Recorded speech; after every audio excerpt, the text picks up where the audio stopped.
After the fall of the northern kingdom of Israel in 722 BC, the Assyrians who conquered them would also fall the century following.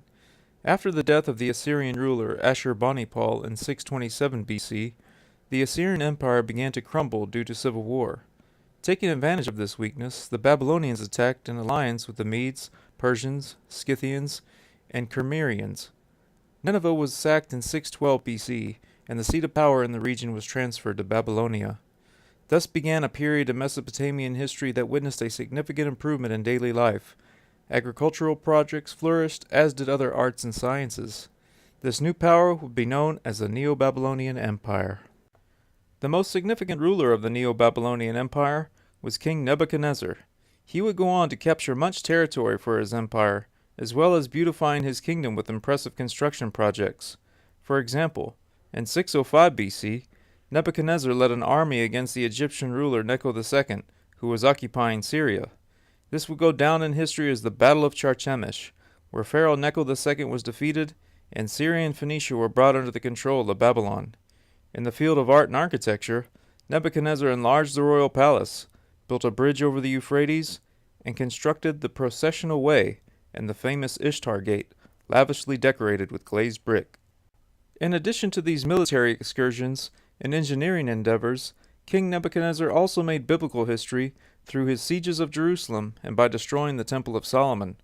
According to the Bible, in 598 BC, Nebuchadnezzar and his army came against Judah and besieged it.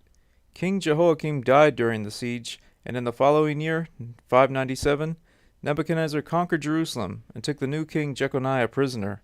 He then installed King Zedekiah and took from him a rich tribute. Along with Jeconiah, prominent citizens and craftsmen, and much of the Jewish population, numbering about 10,000, were deported back to Babylon. As devastating as this was for Judah, the Babylonians would return a decade later. Though Nebuchadnezzar installed Zedekiah, he revolted against Babylon and entered into an alliance with Pharaoh Hophra, king of Egypt. Nebuchadnezzar responded by once again invading Judah and began the second siege of Jerusalem in 589 BC. The siege lasted until famine prevailed and the city was broken up. The men of war fled by night, and the king went the way toward the plain. However, the Babylonians pursued after the king and captured him in the plains of Jericho, where his army deserted him. Zedekiah was then taken to the king of Babylon for judgment in Riblah. There they killed Zedekiah's sons in front of him, and then put out his eyes and carried him off to Babylon, where he remained a prisoner until he died. The final blow came on the 9th of Av in 586 BC. Nebuzaradan, captain of the guard, a servant of King Nebuchadnezzar, came into Jerusalem. He burnt the temple and the king's house, and all the houses of Jerusalem. The walls of Jerusalem were broken down round about. The people in the city were carried away, but the poor were left behind to be vine dressers. The pillars of brass that were in the temple, as well as the brass sea, were broken in pieces and taken away.